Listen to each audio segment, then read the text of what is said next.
Hi everyone, and welcome to the Lure Fishing Project. In this episode, we are going to be reviewing the 2026 Daiwa BREAM Series Garmin Blackwood River Round, which was run and won on the 27th and 28th of June in 2026. Now, this is another really good round. Over there, we've got a couple of new competitors hitting the podium, as well as some old people getting up and showing what they can really do. So what I'm going to do, I'm going to run the intros and then we're going to get straight into it. Here we go. Welcome to the Lure Fishing Project, where Australia's best lure anglers share their tips and stories to help you catch more fish and have more fun on the water. Here's your host, Andrew D.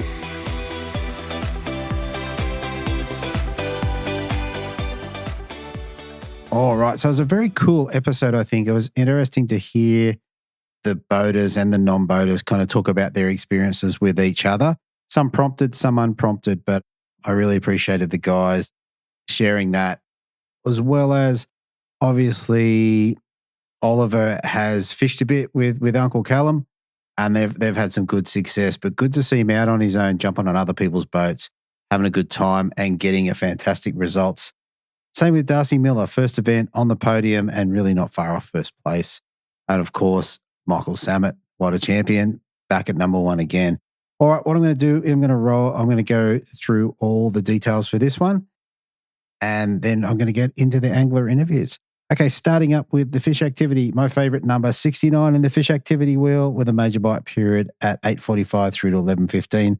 High tide was at 8:11 at 1.18, running down to a low tide at 6:23 p.m. at 0.39. Now, the fish activity wheel went up on the Sunday, went up to 80, but as you'll hear if you pay attention, the guys struggled a whole lot more. There was a wind change, which I think affected things. So yeah, something to keep an ear out for. The major bite period on Sunday was 9:36 through to 12:06 a.m. High tide was at 8:40 at 1.2 running down to a low tide at 6:42 at 0.39. Okay, let's get into the angler interviews. Here we go.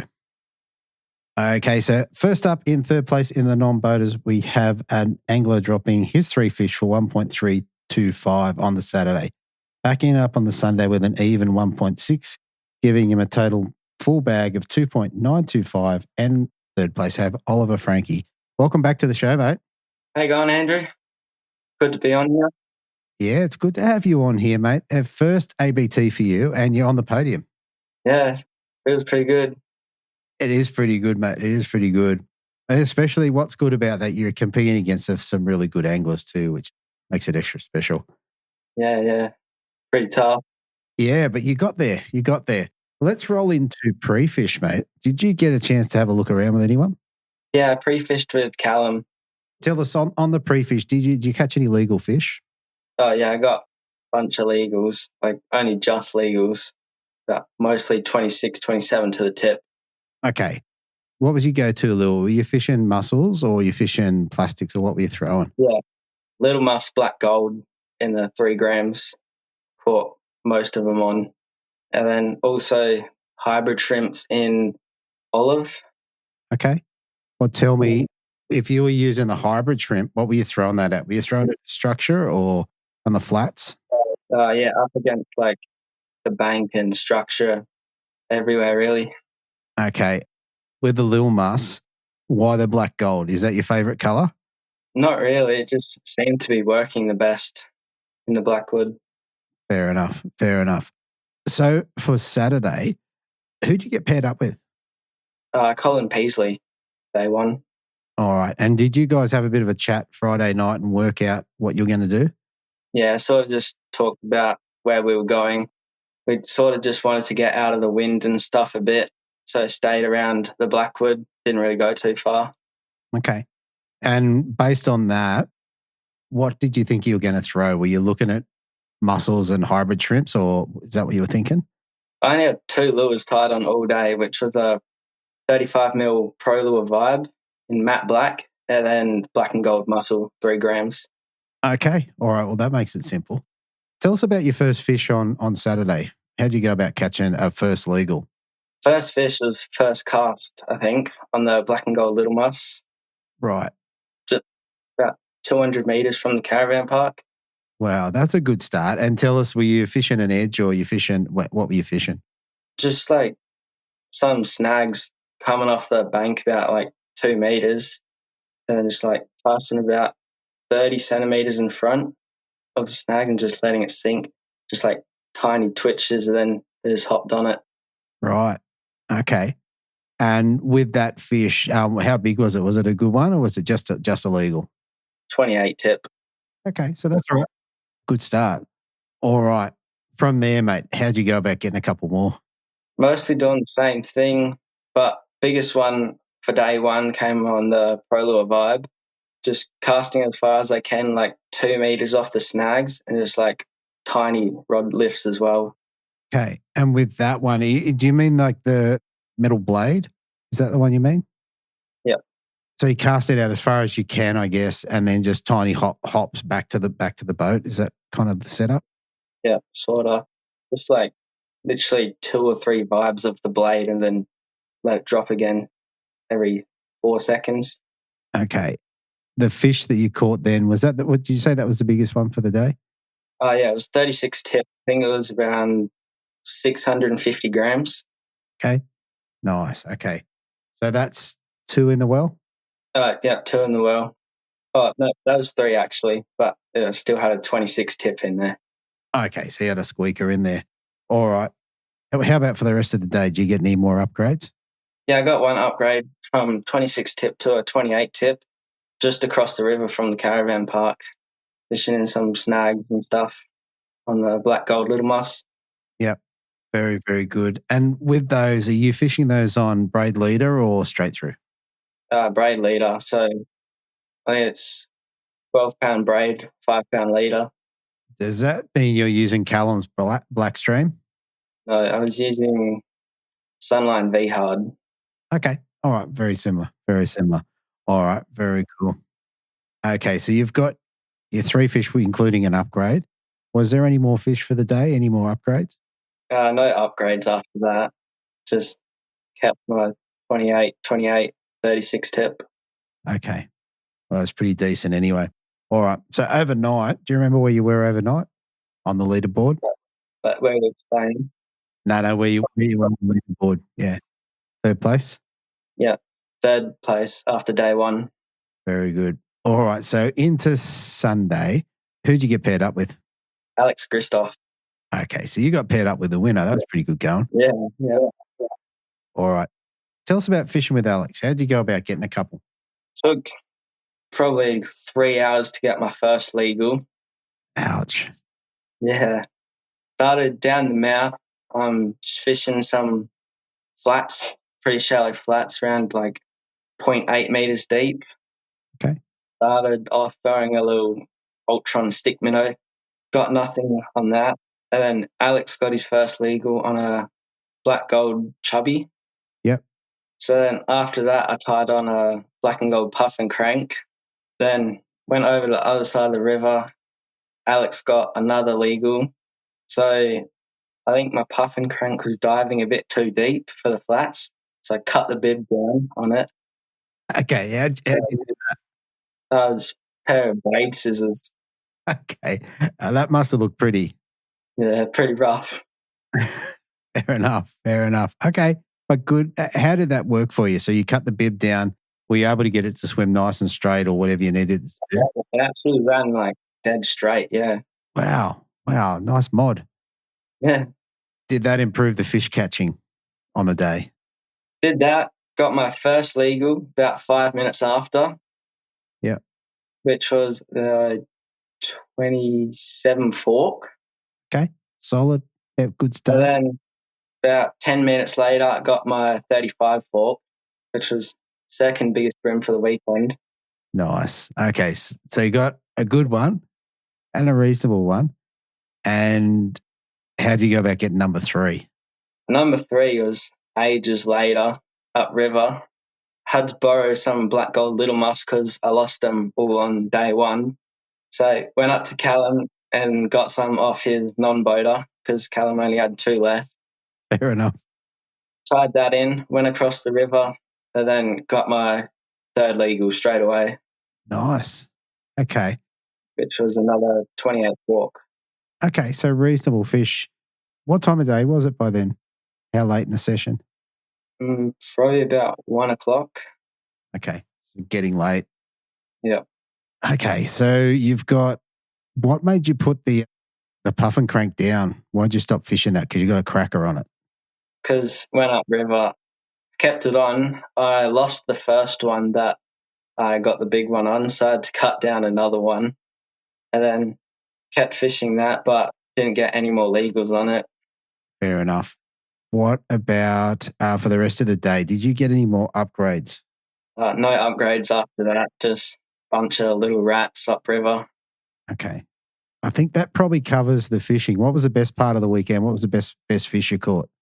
Probably the 35 fork on the modded puff and cranks. Pretty cool. Fair enough. How sharp was the bit? If you cut that off with scissors, was it ragged or rough, or how was it? It was pretty rough, but sort of like rounded it off a bit. Took a while, but got it looking pretty good. And obviously it worked. Very good. Very good. That's a great mod.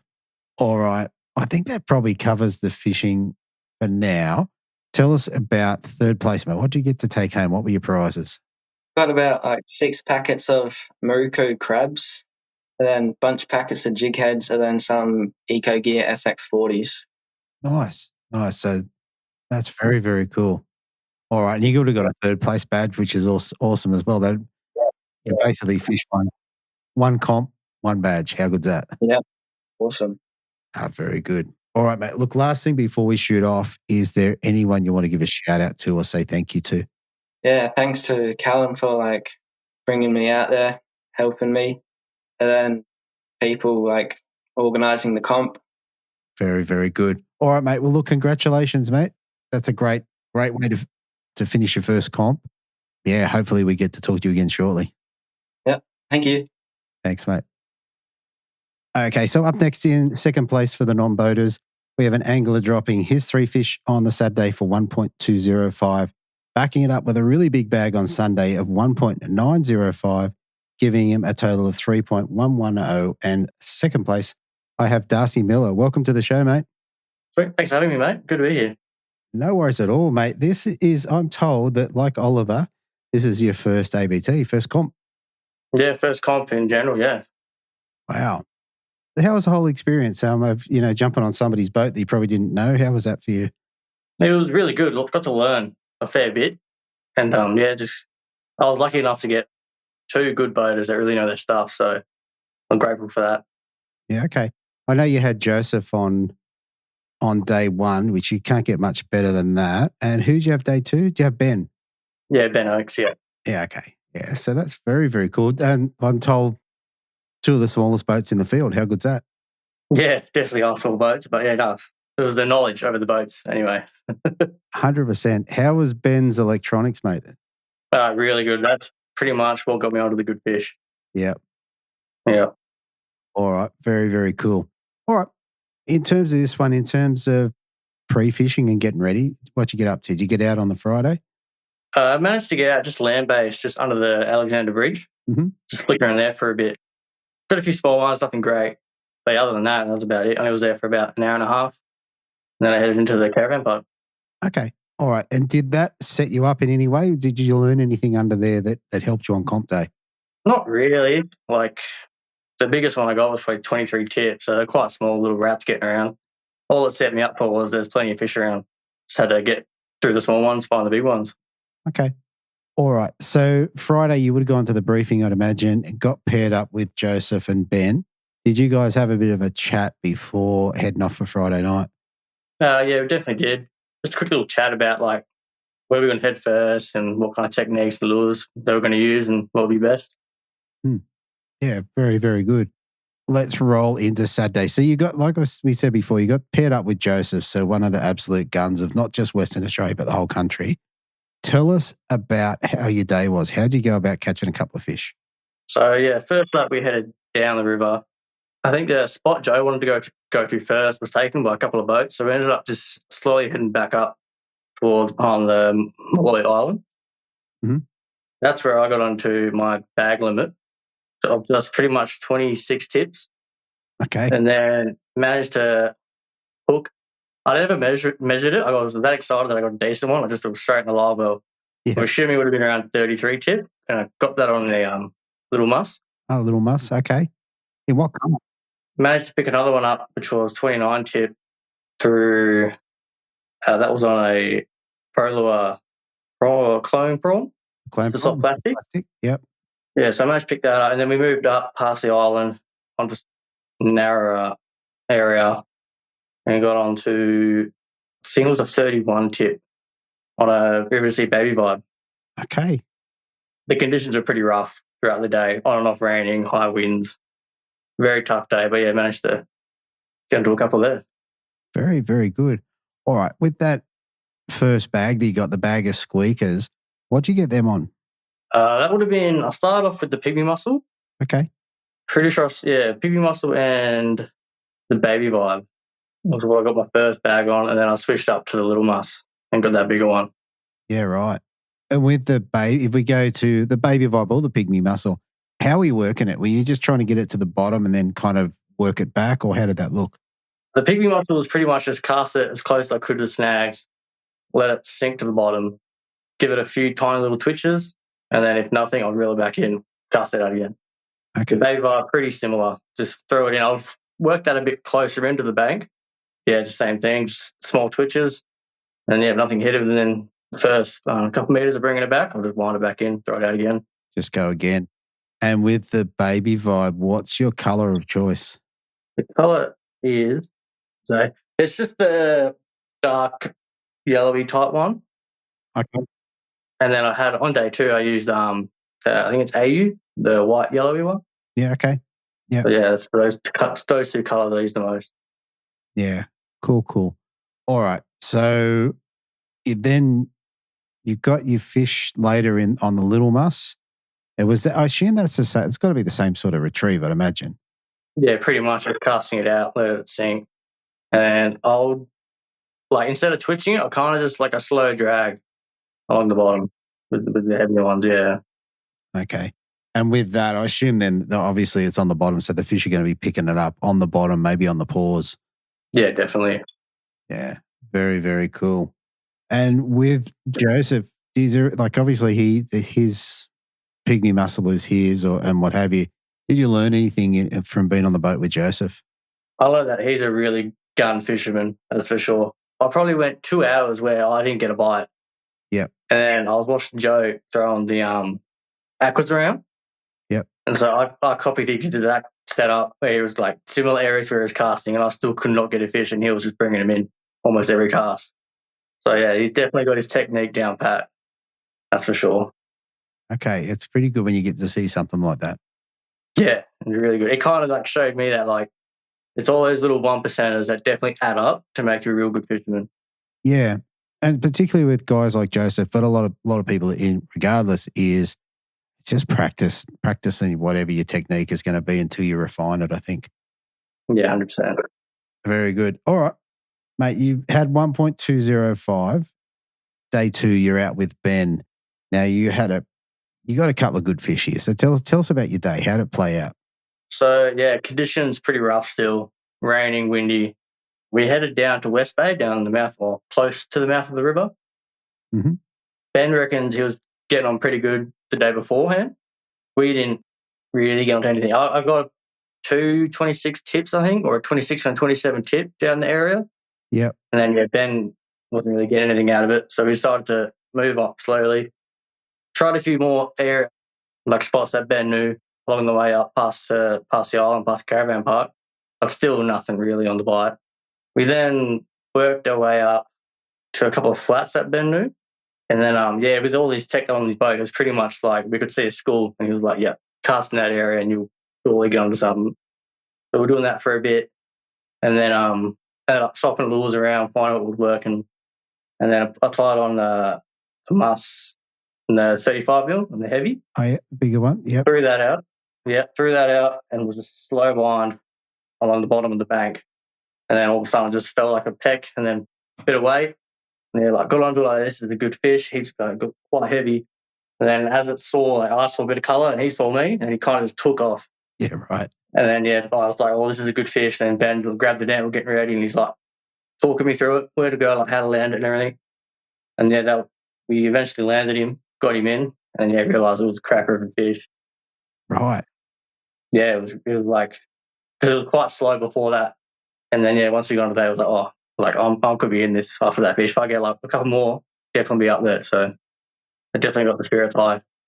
100%. So at that point, you would have had a 27 and a 20 or whatever that one was, and maybe, I can't remember what the other fish was. So you had 3 though, maybe a 26. Yeah, so I only had 2. I think that was my bag limit then. Oh, no, sorry. I pulled in at 29 at one of the spots beforehand. All right. And what sort of lines and leaders are you running? Like how heavy are you fishing? So on day 1, I mixed it up. I started off in 4, went to 6 and ended up in 5. And then day 2, with just the size of the fish, I just went to 3. Just think I just didn't think going to 6 would be enough. Like, didn't think it was necessary. And then, it seemed to work. Got me the big one. So. Okay. And is there one more big one? Yeah, there was. It was 36 tip. And I caught that one about half an hour after the first big one. Yeah. That one go. Because that's a decent fish for Blackwood. That was pretty similar. Just slow rolling, or just slowly dragging the mussel along the bottom of the tank. And then, just felt a bit of weight, pulled on it. And then, that was that. Hooked on. Away you go. And at 1.905 is a great bag. Yeah, especially for the Blackwood. That's right. For 3 fish, it's pretty good going. Now, I do have a sneaking suspicion that you might have netted, maybe it was day 1. Did you net a big fish for Ben? Might have been his day. No, Ben, on day 1, Ben got a big fish as well, but I wasn't on the boat with him on day 1. Yeah, okay. Yeah, cool. Very good. All right. With Ben, mate, what about that? Did that teach you anything? Did you learn any new techniques or anything on the day? Yeah, definitely did. I've never really fished the flats or anything like that before. So I didn't really know that BREAM schooled up on the flats like that. Once I saw it, he showed me on the sonar and everything. And then, you could see big schools of BREAM just hanging around on the flats. And he's pretty much, he told me, gave me a few, ideas of lures to throw. So I just went with what he said, and, it definitely worked. So I'm definitely trying that on my local systems. Yeah. Fishing some flats. But, definitely learned a lot from Ben. I mean, that's the whole thing about, particularly coming on as a non-boater. You get the chance to go out with you picked up two great fishers, or got picked. Definitely a chance to have some good learning. Yeah. Yeah, I was definitely lucky to get 2 great boaters like that. Yeah. Very, very good. All right, mate. Tell me about the weigh-in. You've come back in second place. Did you hold first place at all, or did Michael already weigh in? No, I'm not too sure where I was placed on day 1. I think it was in top 5, but there was a couple of good bags caught on day 1 as well. Yeah, okay. And then on day 2, when you weighed in, where'd you weigh in? Did you weigh in early in the pack or late in the pack? No, it was later. I think it was the last few ones to weigh in. Yeah, right. Yeah, you come up in second place, which would have had you cheering, I'd imagine. Yeah. Very, very good. All right. What did you get to take home for second place? Second place, it was just a cranker pack. A lot of crank crabs and cranker vibes and all that. Not vibes, jerk baits and crankbaits. Yeah. Yeah, the cranker pack's usually pretty. And I also won biggest BREAM as well. Did you? And what did you get? Yeah. That was $500. No. Nice. Okay. Yeah, so very happy with that. And mate, I can tell by what's on the wall behind you that you got a second place badge as well, which is pretty cool. Yeah, I got the badge as well. That went straight up on the wall. Very good. All right, mate. Look, last thing before we shoot off, mate, is there anyone you'd like to give a shout out to or say thank you to? Definitely everyone at ABC for putting on the event, and everyone at WADA for organising it all and holding it. Joe and Ben, big thanks to them. Without them, their knowledge and skill, I definitely wouldn't have gotten some good fish. So big shout out to them. How good's that? All right, mate. Look, thanks for jumping on, mate. I appreciate you jumping on and having a chat with us, and hopefully we get to have a talk to you again. Yeah, I definitely hope to head over east sometime next year and do a few non-boaters over there. That'd be great. 100%. Come do a Hobie round. Come get a might have to. Sounds like a plan. All right, mate. You have a good night. All right, we'll do. Thanks, mate. Bye. Okay, so up next in first place in the non-boater division, I have a regular on the BREAM Fishing Project. He dropped his 3 fish on Saturday, weighing 3.2 3 fish for 1.285. Backed it up on the Sunday with a much bigger bag at 1.945, giving him a total of a full limit, 10 fish for 3.230. I have Michael Samet. Welcome back to the show, mate. Thank you very much, mate. No worries at all, mate. And to be fair, mate, this is your first run under the Lure Fishing Project banner. That's right. Glad to be part of it. Very, very good. All right, mate. Look, I think the ABTs are really special, and I was particularly happy to see you get up there and take out another non-boater win. How good is that? Yeah, really happy with that. Thank you. Very good. All right, let's roll back into pre-fish, mate. What did you get up to in terms of getting ready? Yeah, so I didn't get to come down beforehand, so I just relied on the Friday pre-fish. From my side as well, being a non-boater, it's really dependent on who you draw, and you might do one thing on pre-fish, but then you're doing something else. So didn't get down there. But on the Friday, I went out with Mark Crompton. He borrowed my boat, and we went around to all the usual spots that we like to fish, and there were fish everywhere. It didn't really matter what you threw. Wow. You chuck a mussel out, you'll get it. You chuck a spread out, you'll get it. Baby vibe, you'll get it. Grub, it didn't really matter. So, and everywhere you went, there were fish. So it was a bit hard to make a pattern, I found. Okay. So it was just a matter of relying on lures that you're comfortable with, even though if you know you're not really getting much activity or bites, you know that if you come across something, you can rely on it. Yeah, fair enough. Now, one thing with Mark Crompton, so mate, when he's on your boat and when you're on the boat, when does the boat catch more fish? Oh, I think when he's on the boat, to be honest, yeah, he's an animal. Fair enough.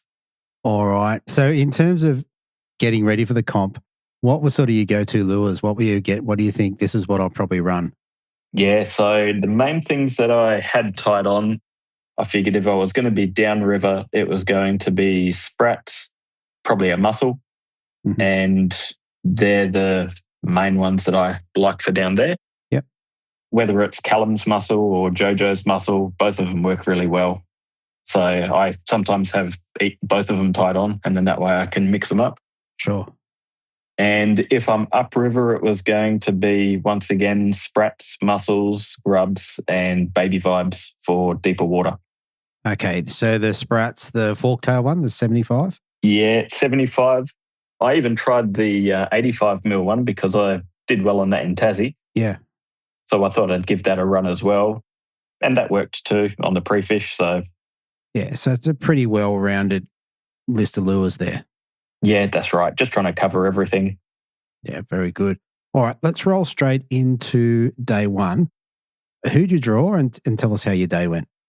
Yeah, had Blake Littleow. He's a local guy as well. We're good friends. So it was good to draw Blake. We went upriver just before the bridge to start with, which is Alexandra Bridge. It's a fair way upriver. Stopped on one bank. I got my bag pretty quickly. I probably had it just before 8 o'clock. Nice. Wasn't big. A couple of 26, 27 tippers and a 28 tipper. And just grinded throughout the day. We stayed there for about half an hour. Then we moved up past the bridge, had a fish on the bridge. Lots of fish, but very hard to get legals. Okay. And yeah, with that, I was using grubs on a weedless hook. Okay. Just because of how snaggy it is up there. And yeah, sprats as well. So I think I got most of my bag on day one on the sprats in gun. Okay. And motor or grubs on a weedless hook. On a weedless hook. And are you fishing nail bombs or what are you fishing? Yeah, I had the nail bombs. I even modify them a bit. So I've got some mono tied on near where it sits near the jig head. So that way it doesn't slide off. So just been playing around with that a bit as well. Yeah. Yeah. Okay. So that's all fit underneath your plastic then to stop your plastic that's right. sliding down. Yeah. Yeah. Very, very cool. And if you're fishing that, so you're fishing weedless, you got to be trying to get the lure to the bottom, I take it. Yeah, that's right. And even because the clarity wasn't too bad, but you'll be 15, 20 meters out from the bank, and then all of a sudden, as you get closer, you just see a snag right under you. So, you've got some big trees down there, and it's more just so then that way you're not snagging up all the time just because of how nasty it can be. Yeah, fair enough. Fair enough. And what sort of leader were you running for the comp? 4 pound mostly. Okay. Yeah, so not crazy heavy. No. Whether you're using 4 pound, 8 pound, if you touch a snag there, you just get busted off. So just try and bite a bite with the 4 pound and hope for the best. Yeah, fair enough. All right. So you got your bag off the first bank. You moved up to the bridge. Did you get some upgrades up there? No upgrades up there. As the day went on, I think it would have been around 11 o'clock, we sort of said, there's not much going up here. Let's head downriver, try a bit closer down the front, see if we can find a few upgrades there. Once we got down there, I was using a sprat again, and I think I upgraded twice, but it was only maybe 30, 40 grams each fish, so, not by much. And that was about it. Maybe got about 7 or 8 legals for the day. But yeah, hundreds of smaller fish. Yeah, right. Okay. So the day was busy, but just not a lot of legals. Exactly. Very, very good. All right, mate. I think that had you maybe in 4th place overnight. That's right. Yeah. Okay. Yeah, so I think I was about 150 grams from the lead. So not a big gap, but yeah. Yeah. All right. On the Sunday, who did you get paired up with and how'd that day go? You obviously got a few better fish. Yeah, so had John Fitzgibbon, so really nice guy. We've met each other quite a few times over the years at different ABT events. So yeah, really good to fish with John. He wanted to go down the front and fish. Mm-hmm. So first thing we did was we headed to a few spots that he caught some good fish on pre-fish. Nothing there at all. We probably hung around downriver until about, I'd say, 11 o'clock, and we both still had nothing. Yep. So you'd come across a couple of points here and there near West Bay and things like that. You'd pick up a couple of fish, but they were all around 24 tippers. Ouch.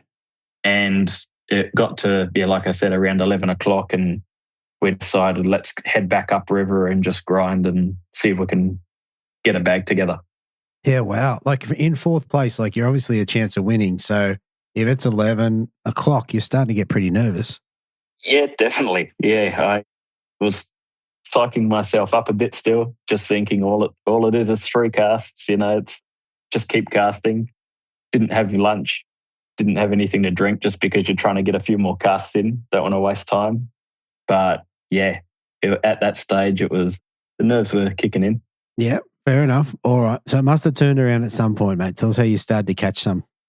Yeah. So went upriver, hit a bank. We found there were a lot of fish sitting deep, around 4 to 5 meters. Okay. So just fishing slow. I was mixing it up with different lures that fish well, like mussels and things like that, but was still struggling. I managed to get a 26 tipper by about 12:30. Ouch. And I think John maybe had 1 or 2 fish in his bag at that stage as well. And at that, we were in the ski zone. So for those that don't know, from where we launch around Malloy Island, it's maybe about 3 or 4 Ks upriver. And then we decided to move a little bit further up. Same thing, no legals, very tough. And then I said, let's head back down towards the start. Yeah. And I said there's a few banks through there that I've always done well over the years. Whether or not there's anything there, I don't know, but it's no harm in trying because I don't have anything at the moment anyway. Yeah. And then I just thought I'm going to tie on a sardine-coloured baby vibe. Okay. That's lure I'm confident in. A little silver and clear one. Yep, that's right. And I wanted to just work it slow. I found the slower presentation was what was getting me bites. Mm-hmm. Anything that was dropping too quickly or anything like that wasn't really getting much activity. Wow. So just stuck with that, fished it in 4 to 5 meters of water and just persisted. So went to that bank, got a 28 tipper. Nice. So I was really counting that as my first fish because the other one, which was just on 26, I didn't know whether it would make it or not. Yeah. And then shortly after that, over a stretch of about maybe 200 meters, I got a good fish. It would have been around 740 grams. Yep. And then a little bit further down, another 100, 150 meters, picked up another one. And that was pretty much my bag. Wow. So basically, deeper water, I assume close to the bottom, and just small hops, like slow movement. Yeah, really small hops, just enough so you can feel a bit of vibration. Yep.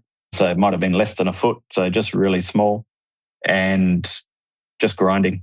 There wasn't really much more to it than that. Just a lure that you're confident in, working it really slow, a slow drop in presentation. Yeah. And hoping for the best.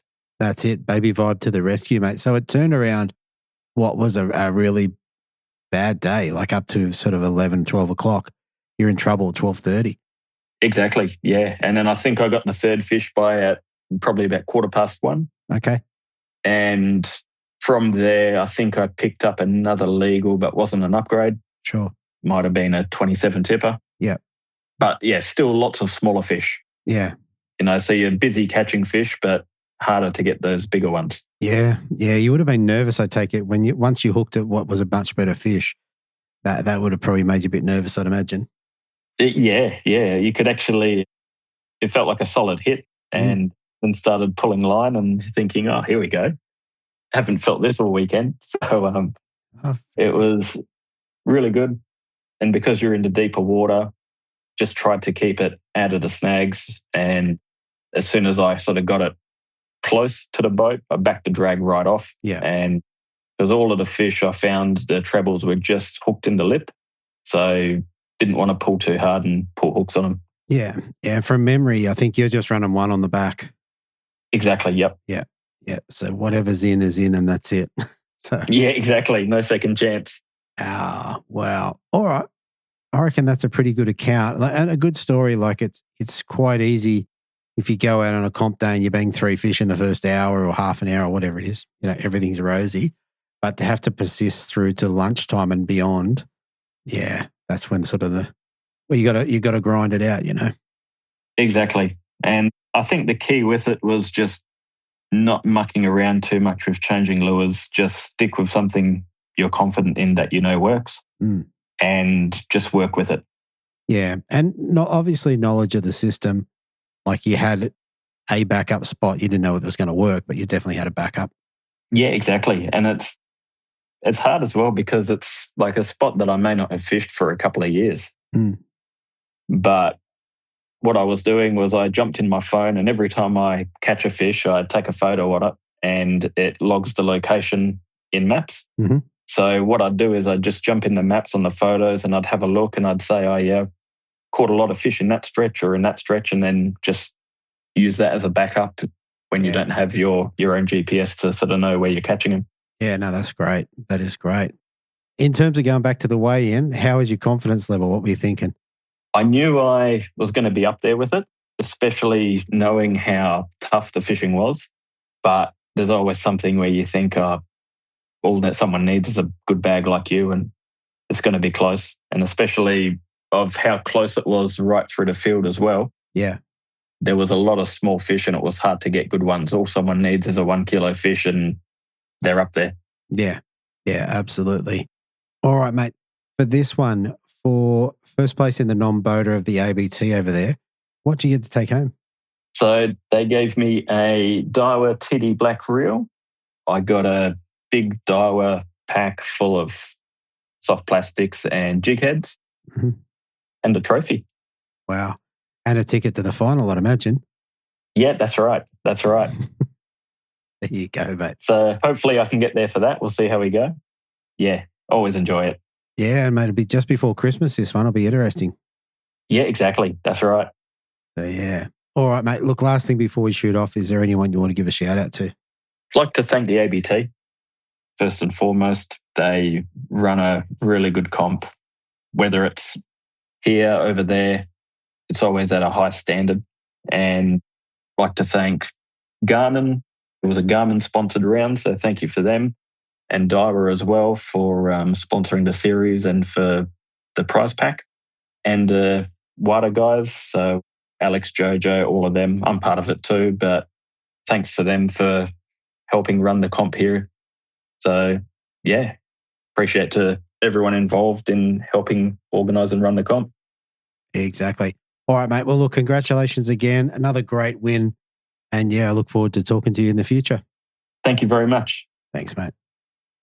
Okay, so coming in third place in the boater division, we have an angler dropping 2.45 kilos on Saturday, backing it up on Sunday with a similar bag at 2.32, giving him a total of 4.77. And third place, I have Callum Dow. Welcome back to the show, mate. G'day, Andrew. Nice to be here, and g'day to all the listeners. Yeah, mate, you're back on again. And I didn't talk about this, but the big BREAM series, you were one of the first few guys I interviewed way back, a couple of years back. Yeah, I've just been able to put that out to the collective, out to the group. So that's been pretty good to hear that again. Yeah, I have to have a listen again. It's been, that was probably 3 or 4 years ago. Yeah, I think 4 years ago. Yeah, a lot of water's gone under the bridge since then. So. 100%. I did say to the guys, reaching out to people like yourself that I didn't know, it's funny. I was sitting there with the phone, write the text up, but nervous to send it. It's kind of funny. Yeah. Oh, good stuff. All right, mate. So look, you've had a pretty good weekend, obviously, with Ollie in third and yourself in third. You must be cheering about that. Couldn't have gone any better for me. Like, I always go into the ABTs with a little bit of a idea that a top 5 would be a good spot for me, especially in these systems that, I've got a few spots up my sleeve, but, I don't go there socially and fish there often, only in and around comps. So, contending with a small field but a very competitive field, I always just don't overshoot the mark and just say 5th place is a great result. Yeah. 100%. All right, mate, let's get into it. In terms of pre-fishing, mate, have you been down on the Blackwood and had a look around? No, not since the ABT last year. Been there, and the ABT last year, I kind of figured out a few things and then had a bit of a dwell on it to use different lures in those areas. And, it paid off this trip, yeah, for sure. Okay. I did notice on socials you have been throwing a bit of different stuff. So we'll jump back into that in a minute. Let's go straight into comp day then. Tell us about day one. How'd you go about getting a few? Yes, I got Drew with Cole Wilson, who I got day one last year. So, we had a good, kind of knew each other in and out. Yeah, we went down the front first up. The wind was howling from the northwest, so it was a little bit dicey getting to that area down near North Bay. The wind was like on a 45-degree angle cutting across the sand flats, and it was probably blowing about 50 k's an hour. So it was a little bit sketchy, and like it was when we hit the inlet, then you get knocked around. And my I got a 468 Kimple Bass Sniper, and it just handles the chop so well with the 90 Suzuki, and it was on top of it. And if you slow down, you're stuffed. So we got over to North Bay early, and I had my bag within about 15 minutes. Wow. Just a really small bag of 27 tippers, basically. But to get a bag so quickly and early, it took a lot of pressure off. Yeah. Nice. All right. And what'd you get your bag on? What was the lure of choice? So the pre-fish day before, I was tossing and turning with the P38 stick minnow and the 58mm Pro Lure hybrid shrimp, just depending if it was too windy or not. Like I like throwing the hybrid shrimp in the wind more. And then laying the line, where the stick minnow on 3 pound, it was hard to fish it in the wind, especially a crosswind. But they're the only 2 lures I was getting bites on during pre-fish day and that morning. Okay, so let's dive into that a little bit more. So if you're fishing the hybrid shrimp, did you say you're on 3 pound with that? No, I was on a braid and later combo. I had 12 pound goosen, V hard type, brand new spool. So it was just absolutely awesome to use. And a 5 pound Blackstream Sunline leader. Okay. Do you like the Blackstream? black stream's awesome. I'm stuck on it. I'm absolutely stuck on it. It's just such a good leader to use, like just awesome knot strength and abrasion resistance. Yeah. And that's all I'll probably use from now on.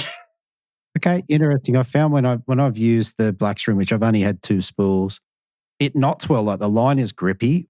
When you pull your FG down, it really tightens in. Yeah, and it's like a softer fluorite, I find. And yeah, like really, like you said, it locks in. And it's got that matte finish to it as well. So, you know, if there is a bit of glare around, I find that it doesn't catch the line, doesn't glint the line. Okay, interesting. Okay, so you're throwing the stick minnows around.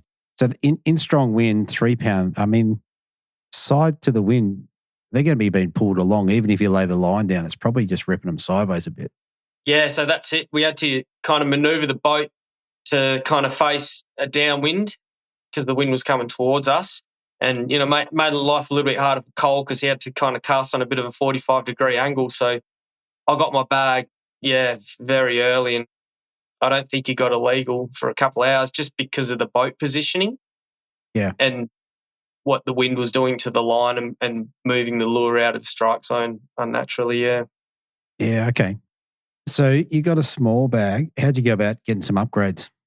It happened all of a sudden. We were working a bit of a few bays at the back there, and there's a bit of rock and rubble and the odd tea tree snag kind of coming over the bank, over the reed banks.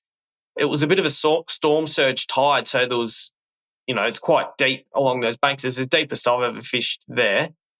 And we came across a bit of a dead tea tree it was just its limbs left, and I fired the hybrid shrimp in there, and I just gave it a bit of a twitch and let it sit and sink, and just felt the rattle at the end of the rod, and I wound it on, and it came up to the surface shaking its head like I had the hybrid shrimp right down its gob, and so it barely fought because it was just trying to get it out of its mouth. But it was a good fish. It was a 33 forker.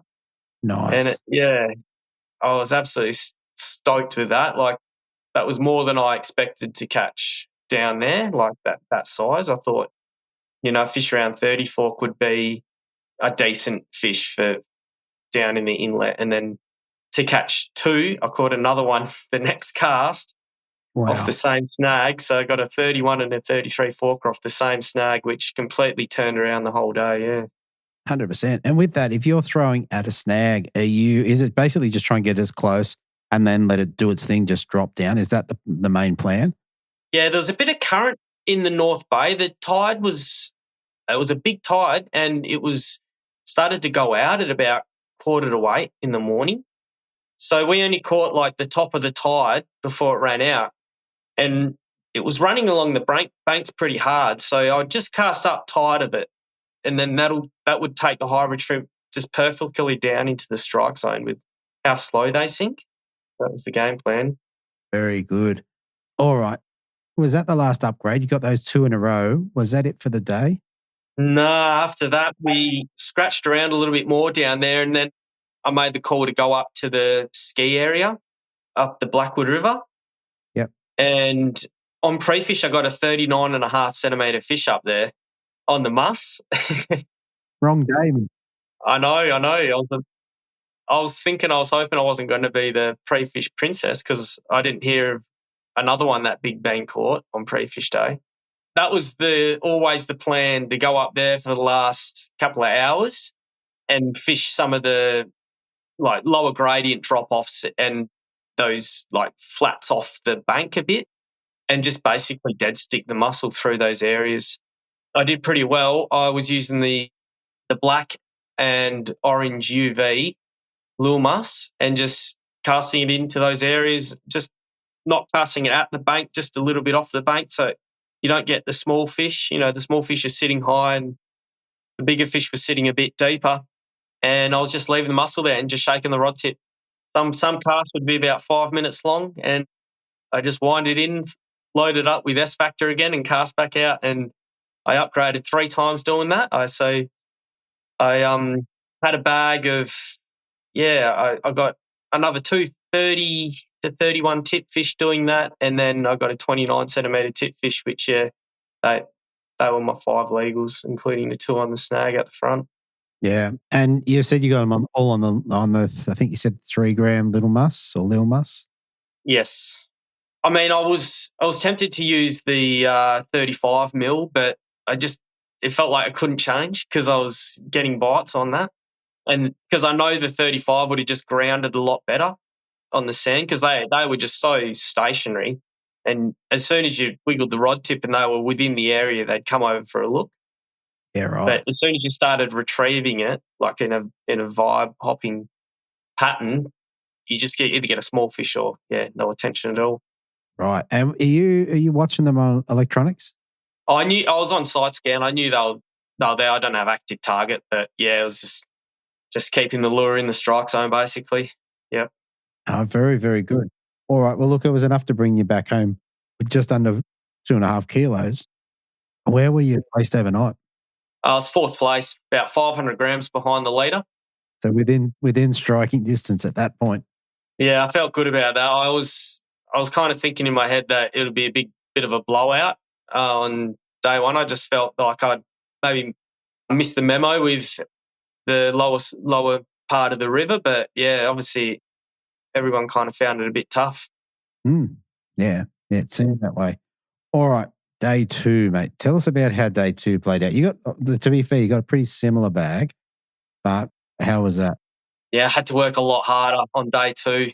It was just, it was one of those days where I think every tournament angler goes through it and the little demons come into the back of the mind, and I'm coming in with nothing today because, the first spot didn't pay out. But I ran exactly the same pattern as day 1, knowing that it would be a lot harder to get bites, but I just had to do it because I didn't really have much more I could go to, or I didn't want to risk doing anything else, basically.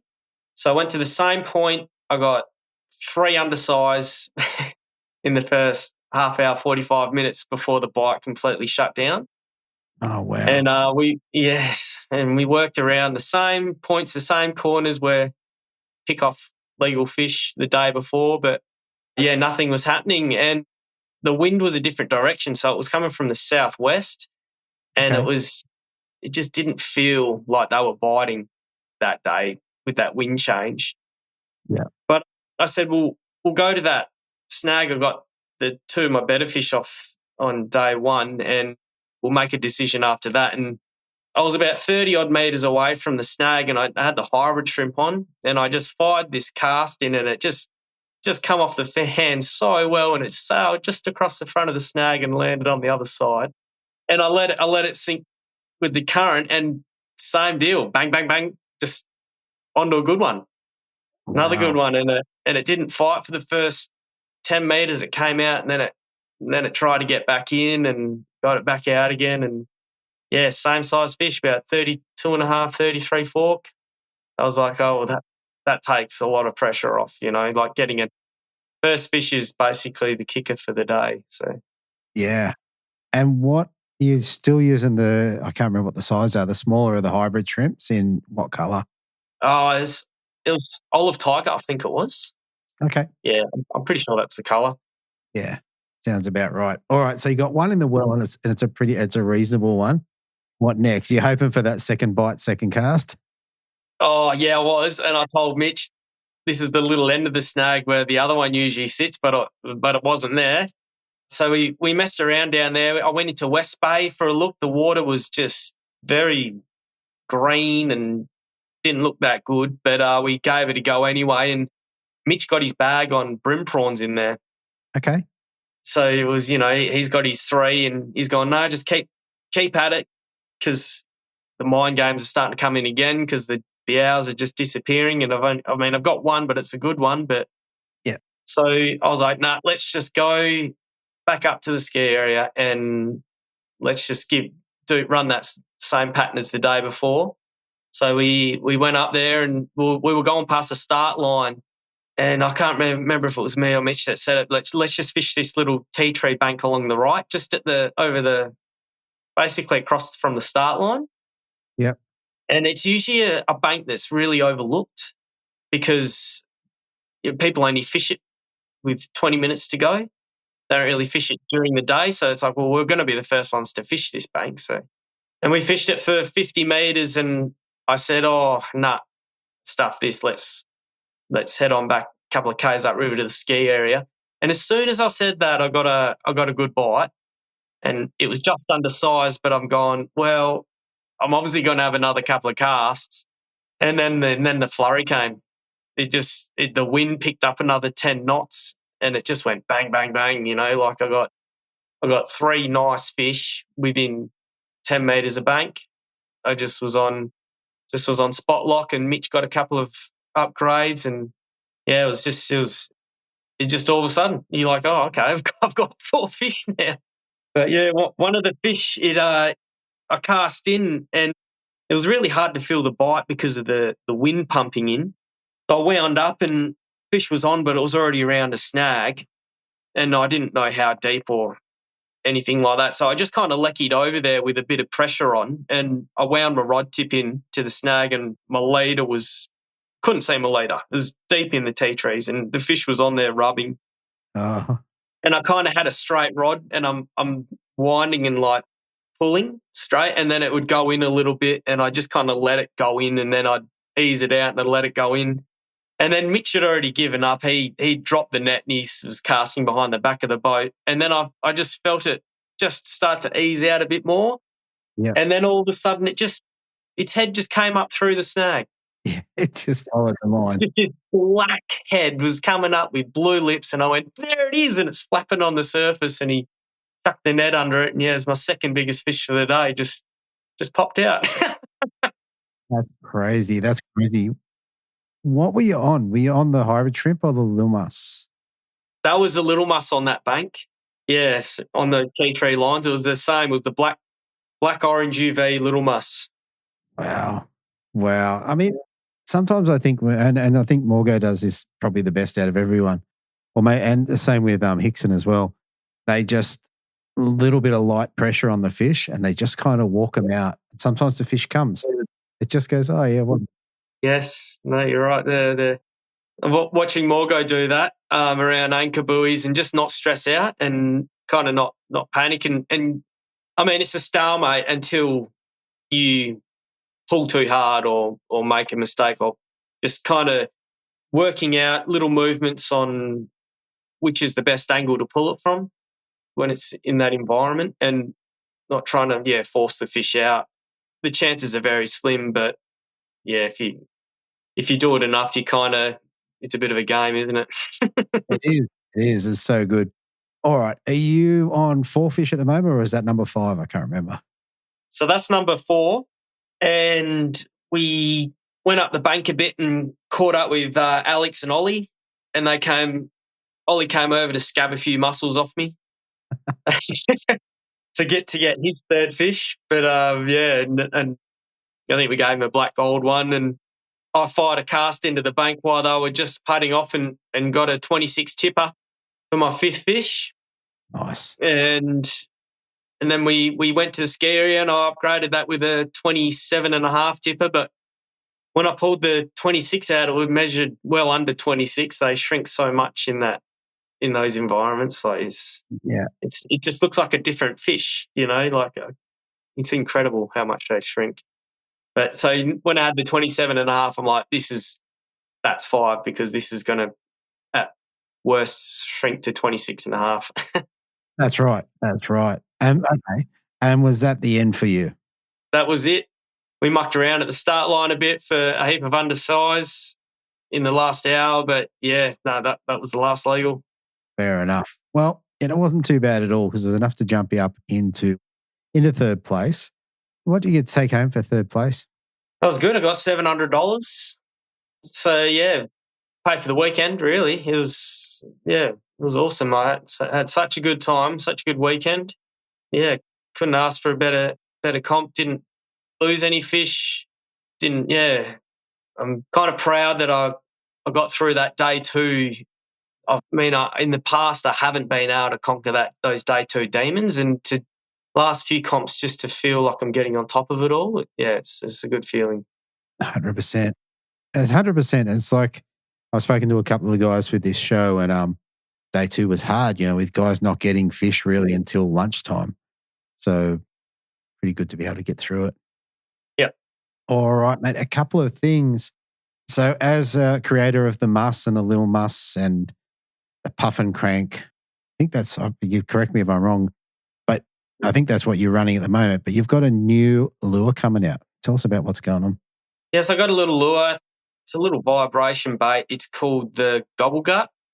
So this lure, I purchased the design off a gentleman called Oya Ghiocchi. I caught my biggest bream ever. It was 51 centimetres on this exact lure in 2019. And I just sent him a message saying, have you got any plans for this certain bait? Because he hadn't updated his online store for years. And he said, no, look, I offered to buy it. And he said, yeah, no worries. And so I bought the design and I'm going to, basically bring it back to life. But yeah, it looks identical. It's beautiful artwork. Like he's so talented. He's a talented lure maker. But yeah, I've got the photos on my Instagram at Outback River Baits. You can see them there. Unfortunately, I did say it'd be probably a few weeks, but it's looking like it's probably a month or so now. I'm under the pump with the muss. So yeah, that it'll arrive and it's almost looks too good to throw, basically. Okay. Yeah. One for the mantelpiece. Yeah, it's beautiful looking lure. Yeah, and also to have caught your PB on it, you'd be excited about seeing those in good numbers, I'd imagine. Yeah, it's just, remoulding it and working with it, it's just such good memories with that lure. So, yeah, I'm excited to bring it to the market and everyone else can have a bit of fun with it. Sounds like a plan. All right, mate. Look, last thing before we shoot off, is there anyone you want to give a shout out to? Oh, I'll give a shout out to the Water crew. Beautiful comp. They,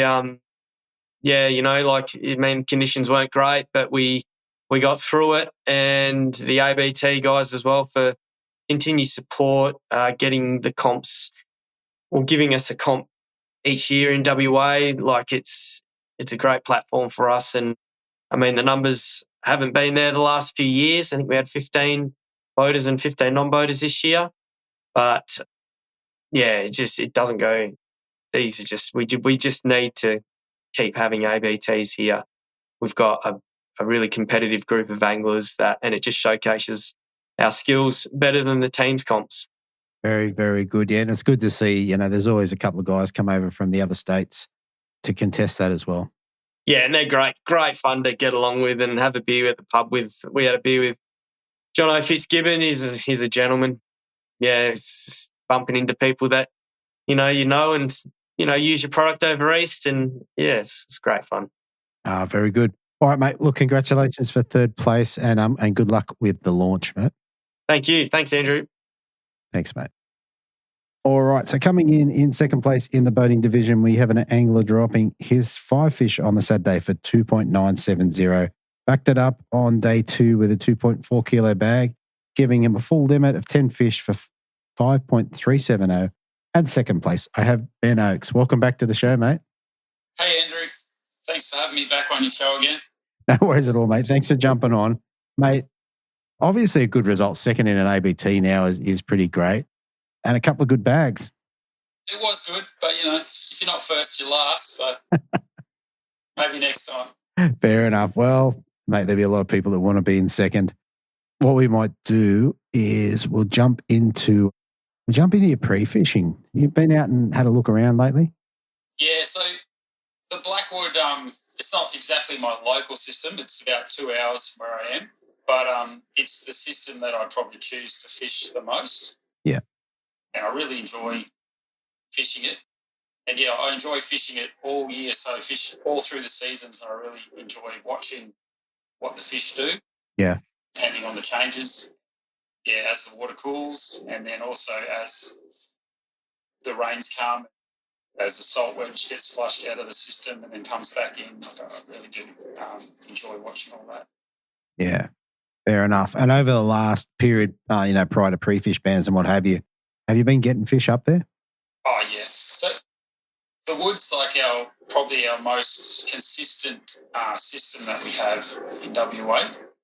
It's got really good water quality. There's some big, vast amounts of land on the catchment that aren't cleared. Yeah, so you always basically catch fish there. Over the last few years, though, probably the last 10 years, really, the size has been declining for some reason, but it's got so many fish. Like, I mean, you scope it or scan it during winter time, and it blows your mind how many fish are stacked up in that system. Yeah, okay. All right. And then on the Friday, did you actually go out and have a proper pre-fish? Yeah, so it's the first time I've actually done the ABT Friday pre-fishing thing. So that was quite entertaining. So, yeah, I'd done a few pre-fishes leading up to the comp, worked out what they were doing. But they were kind of in an in-between mode. We had probably about a month out, we had a really cold couple of weeks. The surface water cooled and the fish just vacated the flats, and they were almost in a pre-spawn mode. But then it was good to be back out on the Friday before and have a look around, because I noticed that the fish had, the weather had kind of evened out a little bit, and the fish must have acclimatized to the temperature, and they started to come back up onto the shallows. I was very surprised to see the fish were on the shallow edges in the particular spots. Yeah, so the Friday was really good. I didn't do much fishing. I mostly just cruised around flat out on my lecky. Yeah, just trying to spook fish off the edges, and also just scoping out the fish in the areas that I wanted to fish as well. It was actually really entertaining. It's good, and it's no pressure. It's good just to be out on the water and no pressure and just have a look at things. Yeah, fair enough. And did you get your boat sorted out? I think you're doing a whole lot of electrical work and playing with it. Did you get it all hooked up? Yeah, I got a lot of stuff in that boat now. It's only it's one of the smallest tinnies in the fleet, the same size as Joey's. So me and Joey have got the smallest tinnies in the fleet, 3.9. But I've got a lot of electronics in it now. I've got a Ghost trolling motor, 3 graphs at the front, 2 live scope modules as well. Yeah, so I got the dual live scope with the 212s at the front. And I've also got a bit of a Frankenstein system with the scanning. So with the side scan, I've got 2 transducers that I've spliced together. Gives me a really good view. Obviously, with the tinnies, your motor leg's in the way, where the transducer is mounted all the time, not like a bass boat where you can put them up under there. So using the 2 transducers spliced together, I kind of get around that. Also, I've got them tilted so I can actually put more energy from the pulse across the flats rather than just straight down under the boat. And it gives me really good returns. And I can see exactly where I want to see everything. Yeah. But now with scope as well, it's pretty much cheating. You don't even need to scan. If you know the system already, you can just drop in on the banks that you want, and the fish are right there. You can see how high they're sitting in the water, where they are, how many there is. The only thing that I really struggle with is working out the size of the fish. So that's something I still need to work on. But it's more just, I can sort of tell, because if I'm in an area where I know there's big fish and how they set up, I can still kind of tell, but I'm just not 100% sure on that, on the size. I find myself setting up a lot on a little school of baby tarwine. Yeah, okay. Catching key rings. Yeah, I hear you, but I can't remember. Are you on Lowrance or Garmin or? Yeah, so I run the Lowrance. Yeah, just always had Lowrance probably 20 years now. But yeah, so I'm running the AT2s. Unfortunately, I bought them just before they brought out the wide model. Sure. Just see how they go. Yeah. Oh. I like as well. But yeah, I still use them to great effect, and I don't think it really bothers me. It's actually better having a narrow beam for your vertical, transducer mounting, because you've got that narrower beam, so you can tell where your bait is a lot better. If you're off the fish and you move your transducer, I think with a wider beam, it's not as accurate. It's easier to spot your bait, but I don't think it's quite as accurate. Yeah, okay. Anyway. Interesting. All right, let's move into day one. Tell us about so you obviously got a cracking bag, so something went right. Tell us about how your day was. Yeah, so I had a good day. So day one, I was paired with a Victorian fellow, Denny Tesquera. Oh, yeah. I think that's how you say his last name. But yeah, he's a really nice dude and actually a really great angler as well, turns out. So yeah, the plan was wanted to head down towards the front of the estuary, towards the front of the system.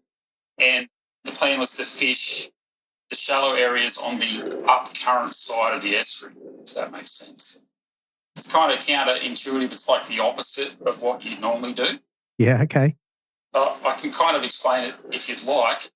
Yeah, please do. Yeah? Okay. So basically, as the wind was quite strong, and what it basically does this time of year is the cooling water on top, the wind basically drags the surface water across and stacks it on the downwind side of the estuary. So the bream in that zone where the cold water's been stacked, if they're still there because of their metabolism and it's cooling, it slows everything down, including their digestion. They don't want to eat as much. They're not as active. You don't really want to be fishing on the downwind side during winter if you've had a cold night and all the water's been pushed in that direction. Yeah. So what it actually does is it sets up a current across the surface, but then also a counter current underneath. So it stacks up on the lee side bank and then pushes the water back down underneath, back towards in the direction of where that water's coming from. And then when you have a strong incoming tide like we did first thing in the morning with a swell and also low pressure increasing the amplitude of that water rushes in and fills that void. Mm-hmm. So the countercurrent kind of pushes it back across to the upside banks and you end up with warm water on the shallow banks on that side. Yeah. So it's the same temperature as what the bream have, if they've kind of pulled off the banks and they've started to sit in the more stable, deeper water. Generally, that water that's coming in and being pushed across there is the same temperature as what they're like acclimatised to as well. So they're really comfortable. I think they're really comfortable to go up and feed in those areas. Yeah. And they're more active. They seem easier to catch as well. So yeah, we just headed straight for a few of those pockets on the upwind side of the estuary, and yeah, we just quickly filled our bags, fished really well. Yeah. But the problem with that part of the system is that it's really hard to get a lot of big fish from there. Occasionally you might get one, maybe two if you're like super lucky. But it's not known for a lot of big fish. It's known for just average size fish. So once we got our bags, the plan was then to head upriver to the upriver schools. And the upriver schools where they were sitting a lot deeper in the water, like more in that stable zone. Yeah, so we headed up there once we had our bags. I was using a sprat, so I was using a lightly weighted 1/20th sprat. Okay. Down the front of the system. Yeah. Denny was using a blade, and he was killing it on that blade. Okay. Yeah, it's a really good non-boater tool because even though it was really windy, like it was proper windy where we were, he was still managing to get his cast in with the heavier bait. Yeah, it's actually quite surprising how well it fished. So yeah, anyway, we headed upriver and just fished a stretch where I'd scanned up some schools during pre-fish, double-checked that they were still there. And basically the technique was to just basically cast out the mussel to the other side of those schools. Mm-hmm. And obviously I could see them all on the sounders. Yeah, just slowly retrieve them underneath the school. Yeah. And, so it's calamus muss. And I think I was using the gold one, the black with the gold on it. And they really liked that. And so basically upgraded my entire bag except for one fish in the upriver spots, including getting the kicker fish for day one, which is just under 800. I was a bit unlucky. It was a long fish. It was 39 centimetres, but it was just a bit skinny. Sure. Denny upgraded a few times as well. He was throwing the paddle tail sprat. Okay, yeah, the 65. Yeah, I think it must have had a heavier head. So yeah, that was going right as well. He fished really well. Did well. Yeah, okay. How'd you go with like you're in a little boat? How'd you go two guys, non-boater, boater fishing out of that? Was it comfortable? Yeah, I guess you'd have to ask Denny. But I got no worries with it. It's pretty stable. I trusted, we were coming back upriver and the swell was because I've got a few little sneaky spots to get around out of the wind and out of the swell. but the swell was still making it to us, and it was picking us up so much that you could hear, like, you could feel the skeg hitting the bottom, like hitting the sand every time the waves picked us up. But yeah, I'm comfortable with it. Got no issues being out in the rough stuff, and 2 guys is okay in that little boat. It's a 3.9 Explorer, so they're quite beamy. It's a fairly wide tinny, and I've just got a 30 on the back, so it does just over 25 knots as well. So it's faster than a lot of the other tinnies. Yeah, I was going to say that's pretty reasonable. Yeah, I spent a lot of time when I first bought it getting the height of the motor to the transom exactly right, and then also the size of the prop as well. It's not a standard prop. Okay. Works out pretty well, yeah. Yeah, very, very cool. All right. In terms of your Saturday fishing, does that kind of round out the day, or was there any more with that day? Yeah, that was pretty much it. We actually fished that zone for quite a few hours. The fishing is quite slow. But yeah, we're pretty happy. Both of us were pretty happy with our bags at the end of the day. And yeah, went back and I think I weighed just almost 3 kegs. Which I just thought, there'll be another couple of guys that'll probably get that size. But yeah, nobody did, which is good. Yeah. Yeah, no, it was a great bag. All right. A Sunday, I think from what I'm told, the wind was a different direction, so a little bit of a different day. How was your day? You still got 2.4, so you still got a reasonable bag. How'd that play out? Yeah, it was funny though, because, so I had, for day 2, I had my non-boater was a fellow named Darcy Miller. Oh, yeah. And he's a Mandurah local, so he's from over here. But apparently it was his first ABT comp, maybe even his first BREAM comp. Right. Yeah. He fished all right as well. Both of my non-boaters were quite good fishermen. Yeah, wow. That always helps. Yeah. So we headed off, and the plan was to go and fish the same areas. But like you said, because the wind had changed, it actually made the fish set up a little bit different. It kind of threw me a little bit. I wasn't expecting them to change in the way they did, but we eventually did find them just on slightly different banks in a different direction. And it was funny because the other banks were void, and the temperature was down as well. Okay. And they were just void of fish, except for a rat here and there. But yeah, once we found the other banks, 3 or 4 boats had turned up as well, and they were fishing the same area. And I think I got maybe 2 fish, and the dolphins turned up. And so once the dolphins turned up and they started working the same banks that we were working, I think Darcy had 2 fish as well, so he was doing pretty well. But yeah, once the dolphins turned up and then all the other boats were turning up, I was just like, I'm not really feeling it. I know there's some better fish upriver. It was worth coming down for a shot. So yeah, then we just quickly went centred upriver and started fishing up on those upriver schools again. Okay, and you went back to the same sort of pattern, trying to put the mussel underneath the school? Yes, it's the exact same pattern again. Still working. So I filled my bag in quick time. It took me a little while to get the first one when I was upriver, but then the next 2 came like pretty much cast after cast. And then once I'd done that and I had my bag, I was like, all right, Darcy, this is the deal. This is how the fish are setting up on this bank. This is what we're doing. And so he tied a muss on, and he started catching fish as well. Yeah, so well, in fact, that he managed to get a 39 centimetre, 800 and something gram fish out of almost the exact same spot as what I got my kicker from the day before. Right. And then he landed it. We landed it. He put it in the tub, and then I reckon it was almost the next cast again. He landed it. Must have been in the exact same spot and pulled another good one. Right. Okay. Yeah. So then I was like, all right, we're going to move on for a bit and let this place rest, because I obviously needed to get a couple of good ones out of the school as well. So we went up around the corner and fished a few other spots and catching fish, but I might have got one small upgrade. And then, eventually come back to that spot with maybe an hour to go before we had to head off for weigh-in. And, caught a bunch of fish again, but unfortunately the big ones had shut down for the day. Yeah. That was it. We headed back and I had 2.4 kilos. Yeah, okay. Okay, so it sounds to me like, particularly on day 2, you got most of your fish on the little muss, just without any of the big upgrades.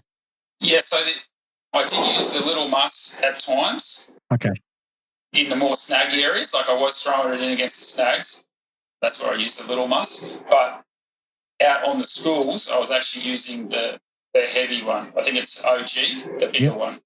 Not the massive one. I don't own any. I only own the OGs and the little muss, like not the real big one that he's made. Okay. Yeah, and it's really efficient, like, because you can just peg that thing a long way. Yeah. Yeah, and then you're retrieving it back, and you've got such a long retrieve. And if you're sitting on a massive school, you can pretty much fish, the whole length back. It's such an efficient bait. Yeah, and were you just kind of rattling it across the bottom? Is that how it kind of worked? Yeah, so like a slow drag will even work, but yeah, you just give it a little rattle. You actually feel them pin it to the ground a lot. So when you fish in open areas, that's what I imagine they're doing. So it's not like a prawn bite, where a prawn bite, you twitch it up or whatever, and then they'll hit it, they'll clunk it, and they drive it into their mouth with the mussel. I don't even think they think it's a mussel. I think they can see something's moving in front of them and they're interested in it, and they basically just go and pin it to the ground. So they just put their face on it and push it against the ground, and you'll just lift up, and then you'll just feel them head shaking, and that's it. And end story, because they've generally got the 2 trebles, one on each side of their lips. That's right. And with the fish on the weekend, if you got them hooked like that, one hook each side, were they kind of just shaking their head on the way up, or were they giving it to you?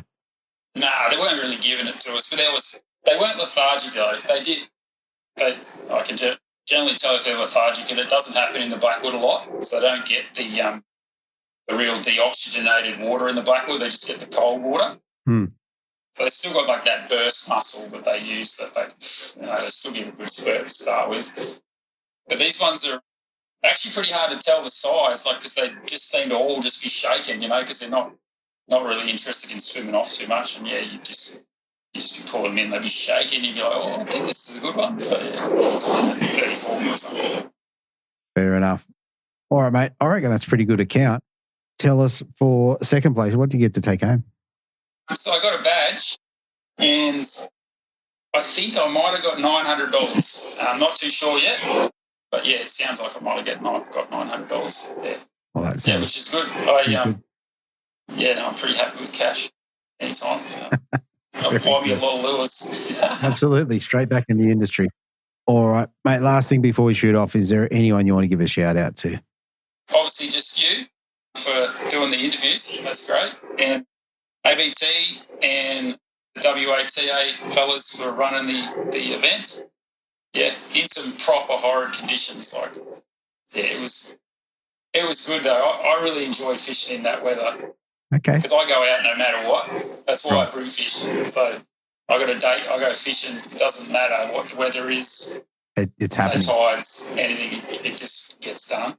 And that's what I really enjoy when the weather's really bad like that and everyone else is not enjoying it. I'm just like have a bit of a smile and be like, yeah, this is my thing. That's it. Oh, mate, that's awesome. All right, mate. Well, look, thanks for jumping on again. Congratulations on another good result. And, mate, I'm sure we'll get to have a chat with you a bit later in the year. Thanks, Andrew. Thanks, mate. Okay, so coming in first place in the boating division, we have an angler dropping a 2.495 on day 1. Backing it up with a big bag of 3.475, giving him a total of 10 fish for 5.970. I have Alex Griesdorf. Welcome back to the show, mate. G'day, mate. How you going? Mate, not as good as you, mate. Taking out first in the ABT is pretty cool, including the Mercury bonus. Yeah, mate. Yep. No, I'm not. I'm definitely not complaining. The old Merc got me through the weekend. And, it was pretty fun. Caught lots of fish. It was a good weekend, really. Yeah, okay. The weather could have been better, but, that's fishing. That is fishing. And obviously, as we'll get into it, mate, a reasonable day on day 1, but obviously smashing it out on day 2. Yeah, 100%, mate. Yeah, definitely. Definitely sort of worked out a bit of a pattern on day 2, and, yeah, it was good. Yeah, cool. All right, well, tell us about pre-fishing, mate. Do you get down there and have a look around? Nah, to be honest with you, mate, I hadn't fished the Blackwood since the kayak grand final in, I think it was November last year, which I got second place in. Yep. So Joey, I think, pipped me in the kayak grand final last year, and I think I got second place in it. And I came back in with the big bag on day 2 on that comp too. I nearly stole it from him, but didn't have enough. But yeah, no, I hadn't fished it since November.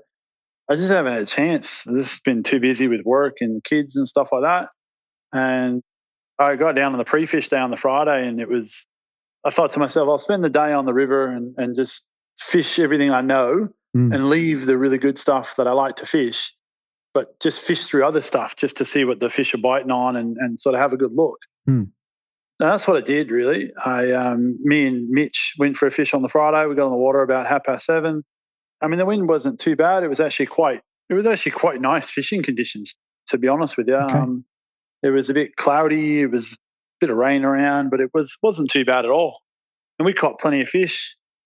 We didn't really get any big fish. I think I got a 33 forker or something like that on pre-fish. And yeah, we just sort of fished along from the bottom of the river through to up the top, and just had a real good look around. And we caught fish everywhere. I was like, oh yeah, it's fishing all right. I got a bit of a plan, working more out on the day and see how it goes, because I knew the weather was going to play a factor. Yeah, we had a lot of wind both days and a lot of rain around. Yeah. So I knew the weather was going to play a factor compared to pre-fish day. Sure. And then day 1, me and Mitch found a spot on the flats where they were really stacked up. And I think we pulled 2 or 3 legals and a few casts. And I said, oh, no, that's enough casting here. We're going to leave. Yeah. Because I know it's a good spot. And yeah, went there in the comp day 1 to try to fish. Because funnily enough, I drew Mitch on day 1 as well, which was kind of funny. So we went there to start, and yeah, it was blowing its absolute ass off. Yeah, right. Yuck. Yeah, it was trying to fish it, and it was just near on impossible to get to where I wanted to fish. The tide was like really, really high. It was just impossible to really fish where I wanted to fish. And sure. So we pulled the pin on that and just went and fished some other stuff in the shallows and got a bag of fish pretty much, but nothing decent, just all small stuff. And I was like, let's go check the river and see what the river's doing. And we headed up the river and started fishing, and just slowly started upgrading our bag, from 27 tippers to 26 forkers, 28 forkers. I got I got one upgrade really late on day 1 on a little joey mussel, a little pygmy mussel. Yep. Which was like a 32 and a bit forker, which really helped my bag. Got me up to from like probably 2.1 kilos, 2.2 kilos to 2.5 kilos. Yep. So it was a really good upgrade from a small fish that I had. And yeah, we did catch fish on a bunch of different lures. Mitch was catching fish on baby vibes. I was catching fish on the pygmy mussel. Caught fish on slim slims. I caught fish on a variety of different lures, but no real pattern, if that makes sense. Like we didn't really have it wasn't really a pattern. I did drop a good one, which would have helped. But that's fishing on the Blackwood. It just pulled hooks on it. Okay. But yeah, that was our Saturday, the day 1. Nothing really exciting. Yeah. Okay. Caught probably 15 to 20 legals each. Yeah. Caught plenty of fish. It just didn't really eventuate to anything big. Didn't even really hook any big ones. Besides one decent one I lost. Yeah. Right. Was there a pattern in terms of were you fishing deep or shallow or edges or structure, or what was it like? No, it was kind of catching fish on everything. We caught fish in the shallows, caught fish on the drop-offs, caught fish up by the reeds, caught fish off trees. I think Mitch got like one that was like 31 or 32 fork off the reeds, off of a bit of timber. And then I dropped one. So it wasn't really, I suppose that was the biggest thing, is I didn't really work out a pattern on the Saturday. It was kind of like pick a fish up here or there. Which probably did me a favor to do what I did on Sunday, on the day 2. Okay. To be honest. So, I knew I wasn't out of it with 2.5 kilos. I was like, it's okay. Somebody's probably got 3. Yeah. The Blackwood, you can chase 400 or 500 grams because, generally day 2, it's a struggle for most people. Yeah. So, I know Oaksy was leading on day 1. Yeah. Yeah, me and Oaksy, we fished together in the comps for years, and we know where we both know a lot of the areas and that. Sort of he was fishing some of the areas that I was fishing and vice versa. And he had nearly 3 kilos on day one. So I was the whole night. I was like, mate, I hope you win it. I hope you win. Yes. I was like, I didn't really work anything out, but we'll see what happens on day 2. But good, you got this in the bag. Yeah. Because I honestly figured I'd just run of the mill bag the second day, maybe get 2.5 kilos and keep my 3rd spot. Really, that's all I was sort of thinking. Yeah. And then, like I said, on day 2, I went down to the same spot I wanted to start at on day 1.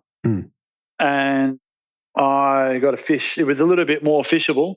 I got a fish in the first, 10, 15 minutes. Yeah. Got a legal. And then it was really quiet. Like there was just nothing there, which was, it was weird. So I was like, we'll go try one other little bit that I know of and we'll just give it a crack. Went along there for about 5 minutes or so. And then clunk, I picked up a 34.5 forker. Nice. I'm like, oh yeah, that's a 800 gram fish. That's a good one. Yeah, that's really good. What'd you get him on? I caught him on a jackal chubby. Well, there you go. So I caught that one, and then I think it was like a cast or 2 later, I got another one that was like nearly a 30 forker. So it was like another 600 gram fish. Yeah. I was like, yeah, okay, here we go. There's 2 in a row. Maybe this is the pattern. Yeah. And then we kept fishing along, and then Oliver picked up a 28 forker, and I picked up another 27 tipper. So I had a bag.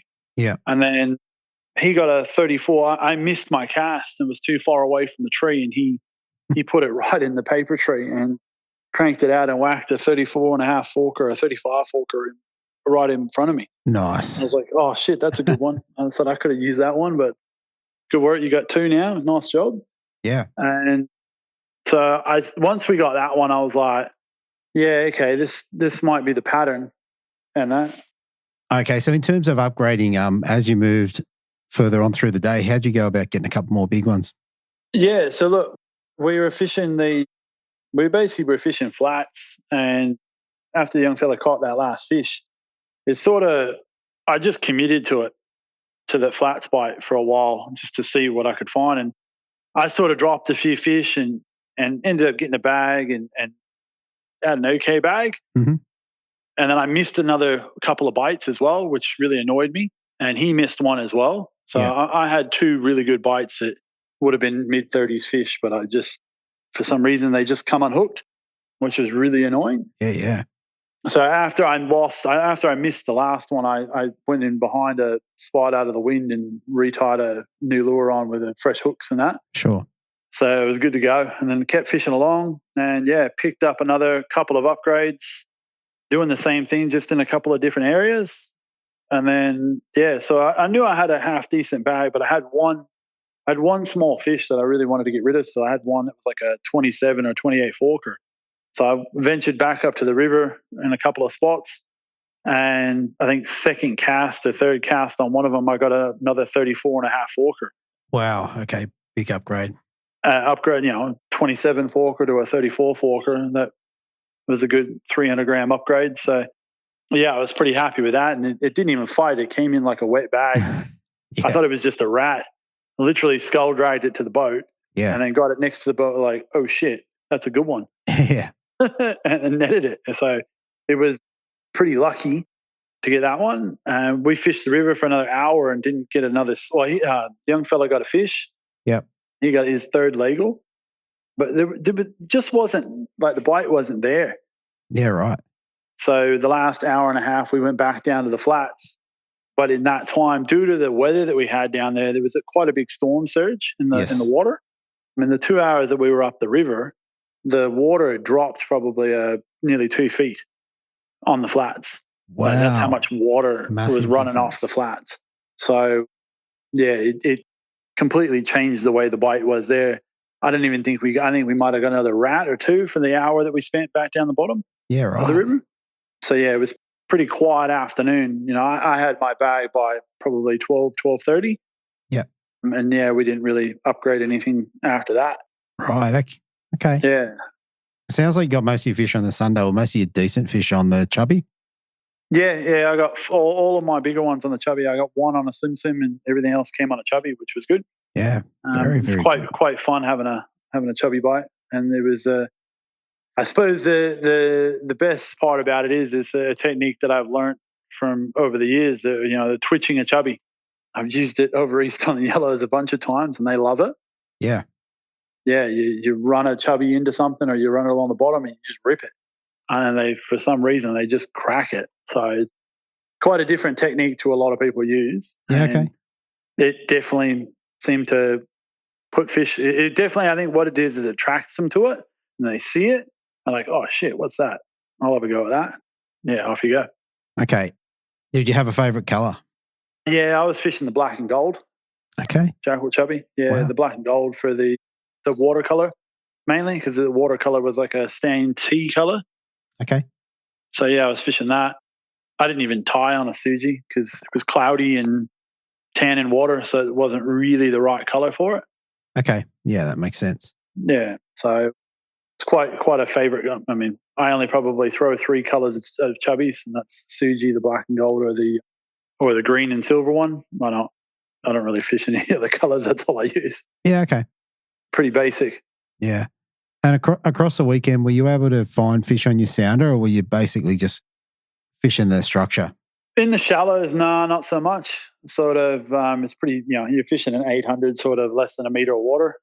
So no, I didn't really see too many of them. And the water, it was pretty rough. So I didn't really have my active target, in scout mode or anything like that, because it was so rough. My lecky kept lifting out the water and stuff like that. So I didn't bother. Yeah.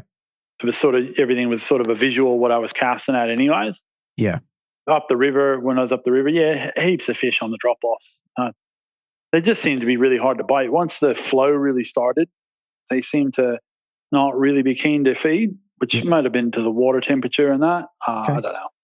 Kind of, it's BREAM. You just don't know sometimes. Yeah, that's it. Yeah. Very good. Well, mate, all in all, mate, day 2 was a cracking day. You were able to come back over the top, take it out by 600 grams, which is a cracking win.